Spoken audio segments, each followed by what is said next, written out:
तो हमने क्वाड्रिलैटरल शुरू किया था टॉपिक।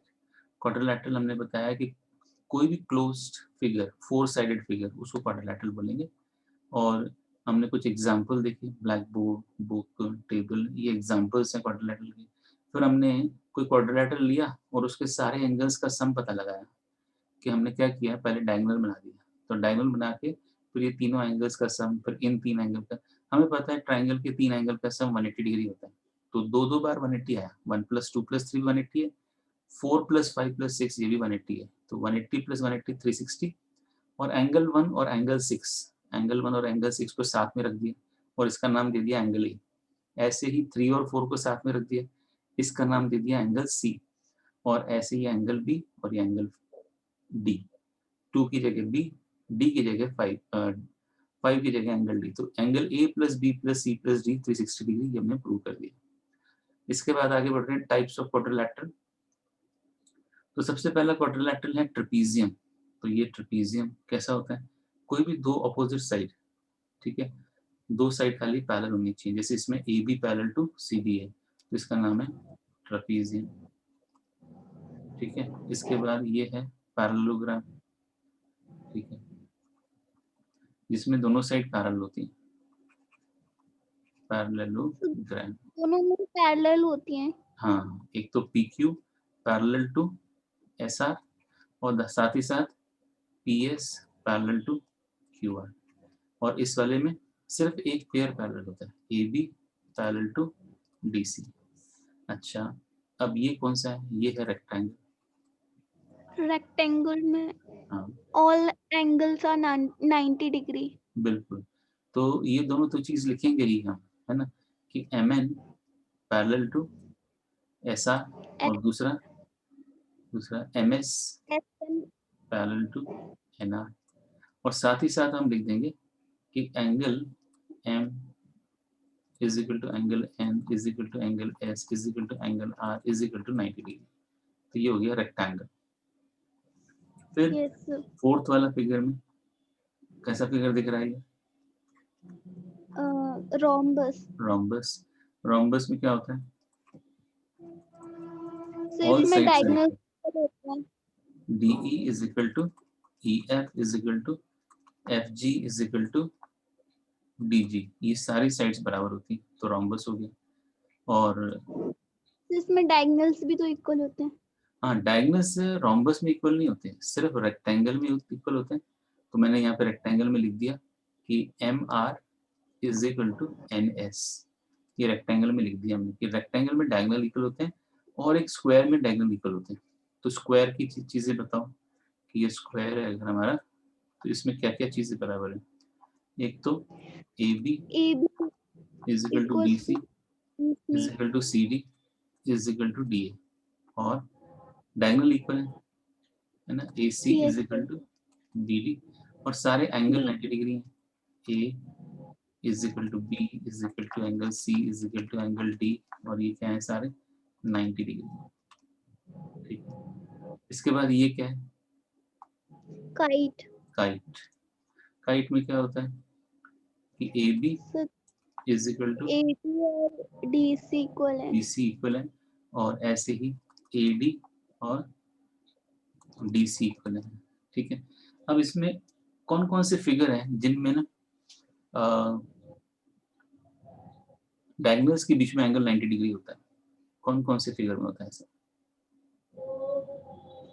सो रेक्टेंगल है, स्क्वायर है। अच्छा, नहीं, रेक्टेंगल में नहीं होता। रेक्टेंगल में जरूरी नहीं है कि एंगल 90 डिग्री हो, सिर्फ इन तीन नीचे वाले फिगर्स में, रोम्बस में, स्क्वायर में और काइट में, हमेशा डायगोनल 90 डिग्री होते हैं, रोम्बस में, स्क्वायर में और काइट में। ठीक है, रेक्टेंगल में जरूरी नहीं है कि वो, अगर रेक्टेंगल स्क्वायर बन जाएगा ना, तो फिर ये डायगोनल्स आपस में परपेंडिकुलर होंगे।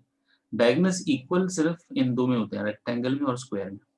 ठीक है, पर अगर मैं पूछूं डायगोनल परपेंडिकुलर, तो वो तीन फिगर हैं, रोम्बस, स्क्वायर और काइट। तो ये सब हमने इन क्वाड्रिलेटरल्स के बारे में पढ़ लिया जनरल, तो बाकी आप पढ़ लोगे। अब ये देखो यहाँ लिखी एक चीज नोट करना है इसमें, note that square, rectangle and rhombus are all parallelogram. तो स्क्वायर एक पैरेललोग्राम है, रेक्टेंगल भी एक पैरेललोग्राम है, रोम्बस भी एक पैरेललोग्राम है, ठीक है। तो पैरेललोग्राम वो एक ट्रेपीजियम भी है, और kite is not a parallelogram, kite parallelogram नहीं होता क्योंकि ऑपोजिट साइड पैरेलल नहीं होती उसकी। फिर trapezium is not a parallelogram, trapezium को पैरेललोग्राम क्यों नहीं बोलेंगे, क्योंकि पैरेललोग्राम में तो दो पेयर पैरेलल होने चाहिए, यहाँ तो एक ही पेयर।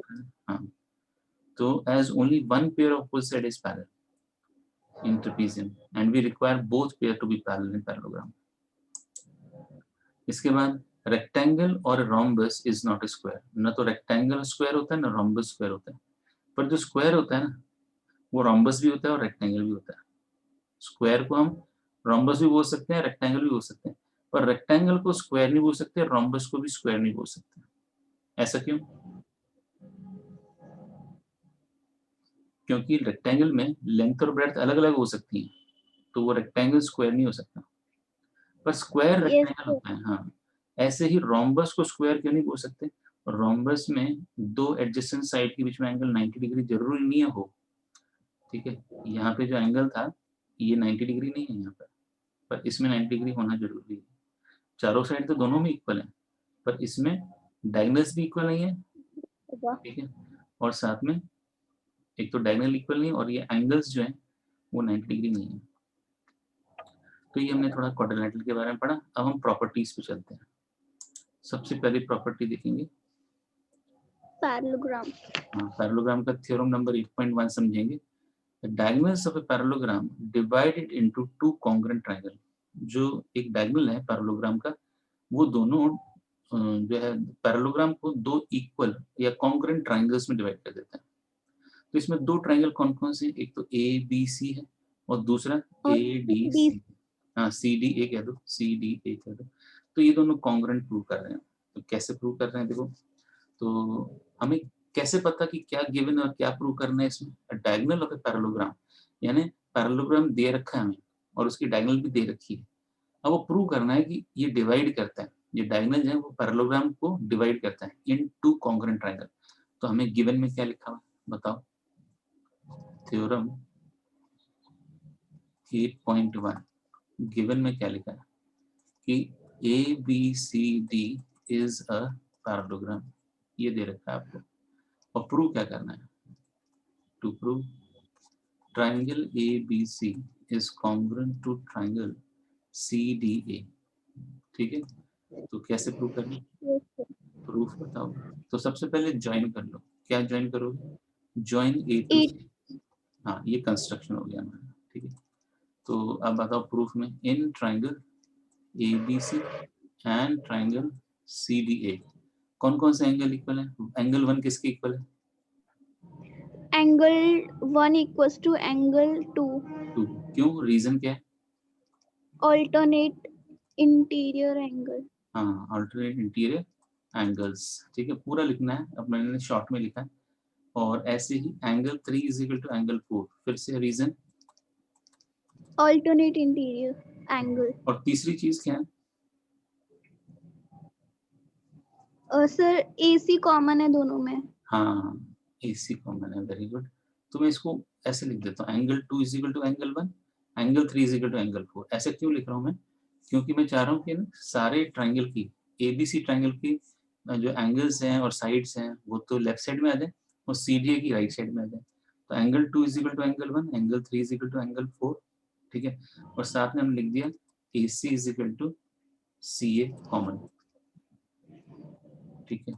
तो इसका मतलब हो गया therefore triangle ABC is congruent to triangle CDA by कौन सा, बाय AAS, क्यों, सॉरी ASA रूल। हाँ, दो एंगल के बीच में साइड है इसलिए ASA रूल हो जाएगा।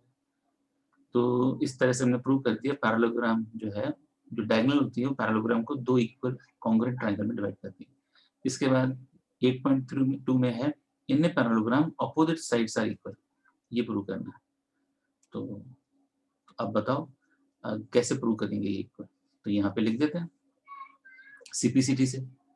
तो क्या लिखोगे CPCT से कि AB is equal to CD और BC is equal to AB। BC is equal to DA, BC is equal to DA। देखो आप ऑर्डर ध्यान रखना, ऑर्डर क्या है, देखो यहाँ से लास्ट दो लेटर लिए BC, तो वहां से लास्ट दो लेटर लोगे DA, यहाँ से पहले दो लेटर लिए तो यहाँ से पहले दो लेटर लेंगे, तो यहाँ से AB लिया तो वहां से CD, यहाँ से BC ले रहे हैं तो वहां से DA। तो ये अपोजिट साइड्स हैं, और अपोजिट साइड्स क्या हो गए, इक्वल। तो ये कैसे हो गए इक्वल, क्या रीजन दोगे? So by CPCT, corresponding parts of congruent triangle. Very good, corresponding parts of congruent triangle से ये हो गए। तो ये था हमारा 8.2। तो ये जो हमारा प्रूफ आया ना, तो वो थ्योरम 8.2 का कैसे हो गया ये हमने यहाँ पे बता दिया। चलिए अगली थ्योरम चलते हैं। तो कहता है in the given if each pair of opposite sides of a quadrilateral is equal, तो opposite sides of quadrilateral equal है, यानी AB इक्वल है BC के और BC इक्वल है अगर AD के, तो then it is a parallelogram. ये प्रूव करके देखा वो पैरेललोग्राम है। तो हमें को गिवन में क्या दिया है, AB CD के इक्वल है, AD CB के इक्वल है, और हमको क्या प्रूव करना है कि ABCD पैरेललोग्राम है। पैरेललोग्राम कैसे प्रूव होगा कि जब ये वाली साइड AD BC के पैरेलल है और AB CD के पैरेलल प्रूव कर देंगे तो पैरेललोग्राम मान लेंगे। तो हम दोनों ट्राइंगल को कॉन्ग्रुएंट प्रूव कर रहे हैं। कैसे? इन ट्राइंगल ABC और दूसरा ट्राइंगल लेंगे ट्राइंगल CDA। तो सबसे पहले AB is equal to CD, फिर AD is equal to CB, और तीसरी चीज क्या है, तीसरी चीज है AC is equal to AC common. ये बात समझ में आई क्या? AB BC के बराबर, ये तो गिवन है, देखो AB CD के बराबर, और AD BC के बराबर, और तीसरी चीज है कि AC is equal to AC common. तो इसका मतलब ट्राइंगल क्या हो गए, दोनों कॉन्ग्रुएंट हो गए। किससे कॉन्ग्रुएंट हो गए, कौन सी थ्योरम से कॉन्ग्रुएंट हो गए, कौन बता रहा है?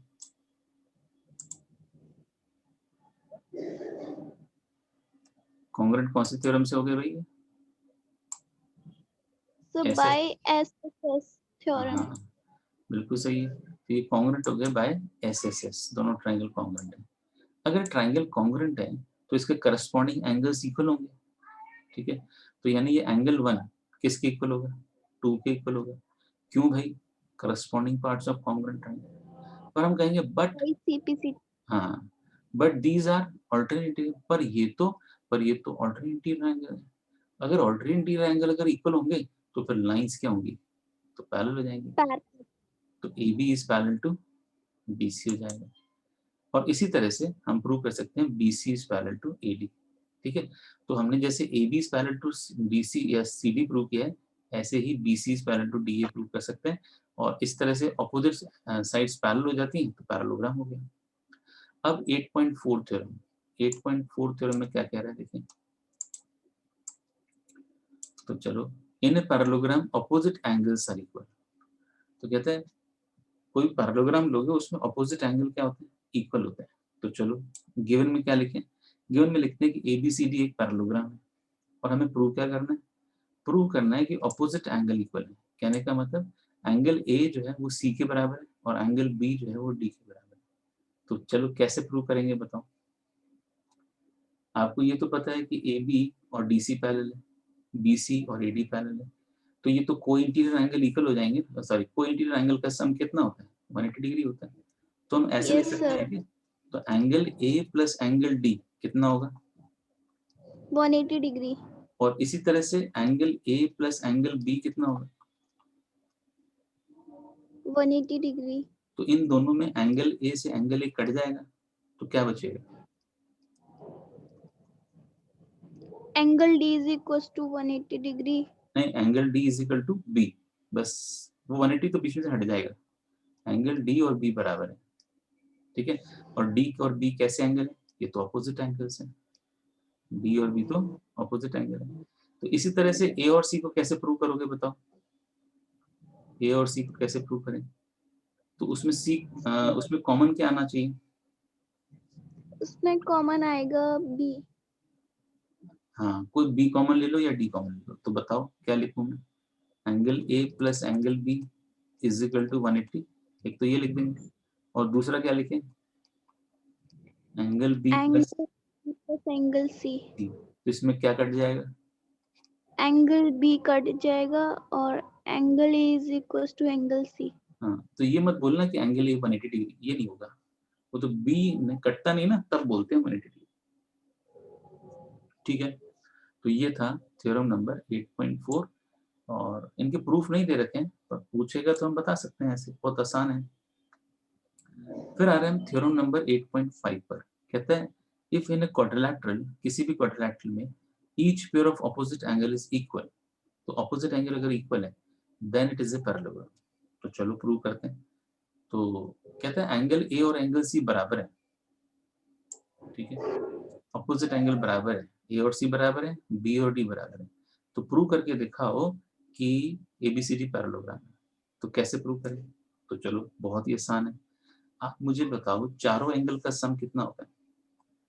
360 डिग्री होते हैं। हाँ, angle A plus angle B plus angle C plus angle D is equal to 360 degree. 360। अब इसमें एंगल ए और एंगल सी को साथ में रख देते हैं। ठीक है, ऐसे ही एंगल बी और एंगल डी को साथ में रख देते हैं। अब बताओ हम क्या सी की जगह ए लिख सकते हैं क्या? यस। क्योंकि सी और ए तो बराबर है। ऐसे ही और बी की जगह तो बी लिखेंगे, डी की जगह भी बी लिख देते हैं। तो फिर नेक्स्ट स्टेप में हम लिखेंगे 2 common, angle A plus angle B is equal to 360, यानी angle A plus angle B कितना हुआ? Is equal to 360 upon 2। हाँ, तो 180 डिग्री आ गया। और अगर एंगल ए और एंगल बी का सम 180 डिग्री है, तो और एक कोई इंटीरियर एंगल का सम अगर 180 होता है, तो फिर क्या होगा? लाइंस क्या हो जाएंगी? पैरेलल हो जाएंगी। पैरेलल हो जाएंगी। तो कौन सी लाइन पैरेलल हो जाएंगी अगर ए और बी का सम 180 है? एडी और बीसी पैरेलल हो जाएंगी। हाँ, AD is parallel to BC, बहुत सही है। तो जैसे हमने AD पैरेलल टू BC लिखा है, इसी तरह से हम दूसरा भी बता सकते हैं, सिमिलरली लिख के, सिमिलरली, है ना, BC एबी इज और parallel to BC parallel AD। होंगे। हाँ, तो फिर therefore ABCD is a parallelogram. इस तरह से हम कर सकते हैं। तो ये था थ्योरम नंबर 8.5, छोटे छोटे प्रूफ है ये। अब आगे बढ़ते हैं, थ्योरम नंबर 8.6 कहते हैं the diagonals of a parallelogram bisect each other. तो इसका मतलब क्या है कि क्या दिया हुआ है? दिया हुआ है कि एक पैरेललोग्राम है, तो कौन सा पैरेललोग्राम? मान लेते हैं एबीसीडी एक पैरेललोग्राम है। तो हमको प्रूव क्या करना है कि ये ओबी और ओडी बराबर है, ओसी और ओए बराबर है। कैसे पता सर? इसमें लिखा है ना कि diagonals of a parallelogram bisect, bisect each other, यानी मानो एसी डायगोनल है ना, जो एसी डायगोनल ने बीडी डायगोनल को दो इक्वल पार्ट में डिवाइड कर दिया। तो ये एसी डायगोनल कहाँ मिल रहा है? बीडी को ओ पे मिल रहा है।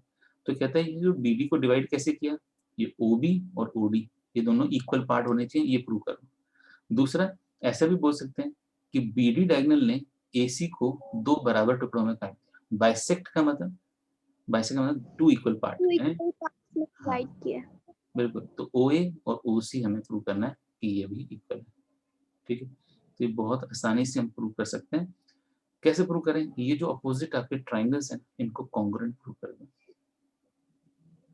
यस हमें पता सर। है कि पैरेललोग्राम में अपोजिट एंगल इक्वल होते हैं कि नहीं होते? Opposite angle equal, sorry opposite sides equal होती हैं। जैसे मैंने AD यस। और BC इक्वल कर दिया। ठीक है, AD और BC इक्वल है और हम साथ में बोल देंगे कि मानो ये एंगल 1 और एंगल 2 इक्वल है, फिर 3 4 के इक्वल है, तो ट्राइंगल कॉन्ग्रुएंट हो गया। और ये वाली साइड इसके इक्वल है, तो ट्राइंगल ए अगर, से हो हाँ, जाएगा। AS से कॉन्ग्रुएंट हो गए तो फिर ये वाला पार्ट जो है इसके बराबर हो जाएगा। ठीक है, बाई सीपीसीटी। बाई CPCT ये भी पार्ट इसके बराबर हो जाएगा। ठीक है ना? तो इस तरह से हमने प्रूव कर दिया कि अगर एक पैरेललोग्राम है तो उसमें जो डायगोनल है वो एक दूसरे को बाइसेक्ट करते हैं। ये भी हो गया। इसके बाद 8.7 में if the diagonals of A quadrilateral bisect each other, कहता है अगर ये OB और OD बराबर हैं और OC और OA बराबर हैं, तो then it is a parallelogram. तो प्रूव करके दिखाओ कि ABCD पैरेललोग्राम है। तो यहाँ पे हमने लिख दिया ABCD इज ए क्वाड्रिलैटरल। और कैसा क्वाड्रिलैटरल है इसमें? कि जिसमें OB और OD बराबर है, OB और OD बराबर है, OA और OC बराबर है। आपको प्रूव करके दिखाना है कि ABCD पैरेललोग्राम है। तो हम तीसरी चीज क्या लिखेंगे प्रूफ में, बताओ, कि ट्रायंगल कॉन्ग्रुएंट हो जाए। हम ट्रायंगल ले रहे हैं, कोई भी दो ट्रायंगल ले लो। मानो मैंने ट्रायंगल लिया AOB, in triangle AOB and triangle COD। AOD भी तो ले सकते हैं। हाँ, वो भी ले सकते हैं, तो जरूरी नहीं है हर बार वही ले, इसलिए मैंने चेंज कर दिया कि आप ये भी ले सकते हो, वो भी ले सकते हो। तो OA is equal to OC, फिर इसके बीच में हम लिख देंगे एंगल, सॉरी यहाँ ही angle 1 is equal to angle 2, ऐसे लिख सकते हैं। Yes sir. क्यों भाई, एंगल 1 2 के बराबर क्यों है? एंगल है। वर्टिकली अपोजिट एंगल है ना। और साथ ही साथ OB is equal to OD, तो ट्रायंगल कॉन्ग्रुएंट हो गया। ठीक है, ट्रायंगल कॉन्ग्रुएंट कौन से थ्योरम से हो गया? Triangle AOB congruent to triangle COD by axiom से हो गई, SAS एक्सियोम से दोनों ट्रायंगल कॉन्ग्रुएंट हो गए। अगर कॉन्ग्रुएंट है तो इसका मतलब करस्पॉन्डिंग पार्ट्स इक्वल होंगे। तो करस्पॉन्डिंग पार्ट कौन से हुए? जैसे ये वाला एंगल है 3, ये 3 एंगल किसके बराबर होगा? ये A पे आ रहा है तो वो C पे आ रहा है, तो ये 4 के बराबर होगा, 3 4 के बराबर हो जाएगा। क्यों 3 के 4 के बराबर होगा? Corresponding parts of congruent triangle. इसी तरह से एंगल 5 6 के बराबर कह सकते हैं, पर हम 3 और 4 जब बराबर हो गए तो but these are which type of angle? But these are alternate interior angles. पर अगर alternate इंटीरियर एंगल अगर बराबर हो जाते हैं तो क्या होता है? implies लाइंस पैरेलल हो जाती हैं। तो AB is parallel to BC, very good. और इसी तरह से सिमिलरली लिख देंगे, सिमिलरली AD और BC भी पैरेलल होंगे। हाँ, BC is parallel to AD, therefore ABCD is a parallelogram. हो जाएगा। इजी है कि डिफिकल्ट है ये? इजी है। हाँ, तो ये हो गए हमारे 7 थ्योरम्स। इसके बाद ये एग्जाम्पल्स आ रहे हैं, तो ये एग्जाम्पल बड़े आसान है, आप ट्राई करना। उसके बाद जो थोड़ा सा इम्पॉर्टेंट एग्जाम्पल है वो एग्जाम्पल 4 और एग्जाम्पल 5, तो इसको हम ध्यान से समझ लेंगे। तो एग्जाम्पल 4 समझ लेते हैं।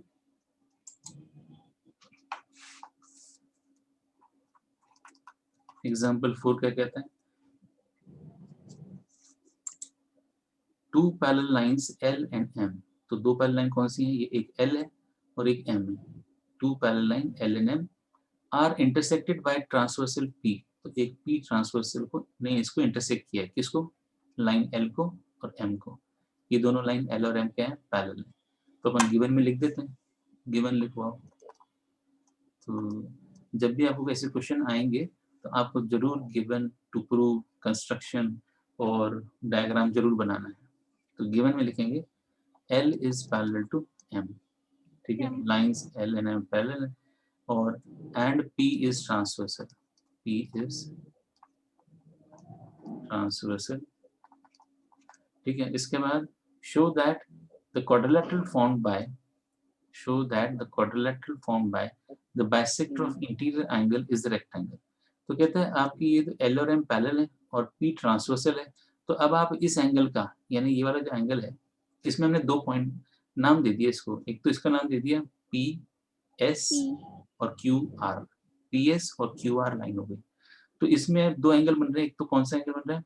ACR, ACR का बाइसेक्टर बना दिया, तो ये दोनों एंगल बराबर हो गए मतलब, ठीक है। तो ये एंगल बराबर हो गए, ये 1 और 2 बराबर है, ऐसे यहाँ से 3 और 4 बराबर है, ऐसे यहाँ से 5 और 6 बराबर है, और यहाँ से 7 और 8 बराबर है, ठीक है। तो ये हमने बाइसेक्टर्स बनाए। तो जो बाइसेक्टर्स जो इस तरह से बना रहे हैं, क्वाड्रिलेटरल बना रहे हैं, ठीक है। तो ये जो क्वाड्रिलेटरल है, प्रूव करके दिखाओ कि ये रेक्टेंगल है। चलो प्रूव करते हैं। तो हमको क्या प्रूव करना है? टू प्रूव बाइसेक्टर्स, ठीक है, internal bisectors है, interior angle, so show that the quadrilateral formed by the bisector of interior angles, so bisectors of interior angles form a rectangle,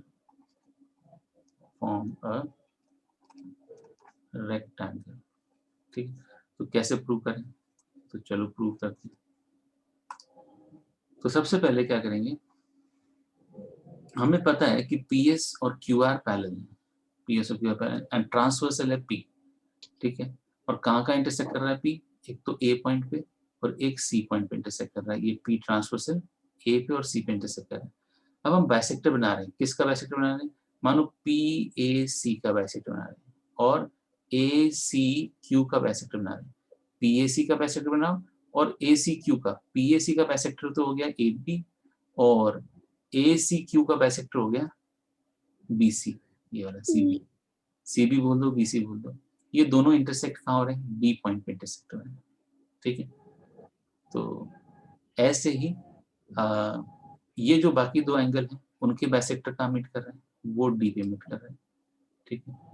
तो कौन कौन से एंगल हैं, एक तो है ट्रायंगल एंगल ACR, ACR का बाइसेक्टर ये है CD, यानी एंगल 1 और 2 बराबर है। और दूसरा है SAC, SAC का बाइसेक्टर है AD, यानी एंगल 3 और 4 बराबर है। अब हमको क्या करना है शो कि if we are to show that the quadrilateral ABCD is a rectangle, तो सबसे पहले बताओ PAC और ACR, ये वाला एंगल और ये वाला एंगल ACR, ये क्या है दोनों, ये तो अल्टरनेट इंटीरियर एंगल है PAC और ACR, ये क्या है अल्टरनेट एंगल्स है, क्योंकि ये दो लाइन पैरेलल है ना, इसलिए ये अल्टरनेट एंगल हो गया। तो इसका हाफ और इसका हाफ भी इक्वल होगा, तो यहाँ लिख रहे हैं angle PAC is equal to angle ACR, तो half of angle PAC is equal to half of angle ACR। तो हाफ ऑफ एंगल PAC कौन सा होगा बताओ, एंगल 5 लिख दें इसको, और इसको क्या लिख दें, ACR का हाफ कौन सा है, एंगल 2 लिख दें। तो एंगल 5 और एंगल 2 क्या हो गए, बराबर हो गए। ये एंगल 5, इस एंगल का आधा वो एंगल 5 है और इस एंगल का आधा एंगल 2 है। तो अगर ये पूरे पूरे एंगल बराबर हैं तो उनके आधे भी बराबर होंगे, यानी 5 और 2 बराबर हो गए, ठीक है ना। तो अगर ये 5 और 2 बराबर है, इसका मतलब क्या है, पर ये तो अल्टरनेट इंटीरियर एंगल है, तो इसका मतलब क्या है, line AB is parallel to CD, but these are alternate interior angles. तो देयरफॉर कौन सी लाइन पैरेलल हो जाएंगी कि CD is parallel to AB, ठीक है ना। तो ये दोनों लाइन पैरेलल हो जाएगी, AB is parallel to DC बोल दो, एक ही बात है। और इसी तरह से सिमिलरली हम लिख सकते हैं, सिमिलरली कि बाकी दोनों लाइन पैरेलल हो जाएंगी कि BC is parallel to AD। तो इसका मतलब क्या हुआ, तो ये 1 और 2 से, तो from 1 and 2 ABCD is a parallelogram, 1 and 2 ABCD is a parallelogram, ठीक है। अब पैरेललोग्राम हो गया, अब कैसे प्रूव करें कि रेक्टेंगल है, हमें तो रेक्टेंगल प्रूव करना था। तो हम लिखेंगे कि एंगल PAC, ये वाला एंगल PAC और एंगल CAS, ये वाला PAC ये वाला और CAS ये वाला, ये दोनों एंगल का सम कितना है, 180 डिग्री, ठीक है। तो फिर उनके हाफ का एंगल कितना होगा वो देख लेते हैं। तो angle PAC plus angle CAS, ये क्या हो जाएगा 180 डिग्री। तो अब दोनों को हाफ से मल्टीप्लाई करो, दोनों तरफ को, half of angle PAC plus half of angle CAS, दोनों तरफ हाफ से मल्टीप्लाई कर रहे हैं, is equal to half of 180। Half of PAC को एंगल 5 नाम देंगे और हाफ ऑफ CAS को क्या नाम देंगे, एंगल 3 नाम दे देंगे, और ये 90 डिग्री। तो एंगल 5 प्लस 3 मिलके क्या हो गया, 5 प्लस 3 मिलके कौन सा एंगल बनेगा बताओ,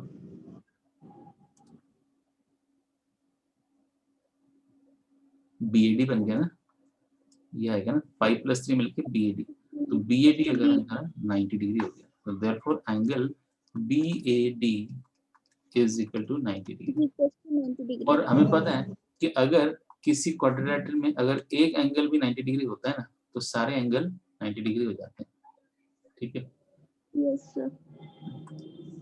तो we know that if one angle of a parallelogram is 90 degree, then all angles are also 90 degree. Therefore parallelogram is a rectangle. Therefore ABCD is a rectangle. ठीक है, ये हो गया प्रूफ। ये एग्जाम्पल इंपॉर्टेंट है।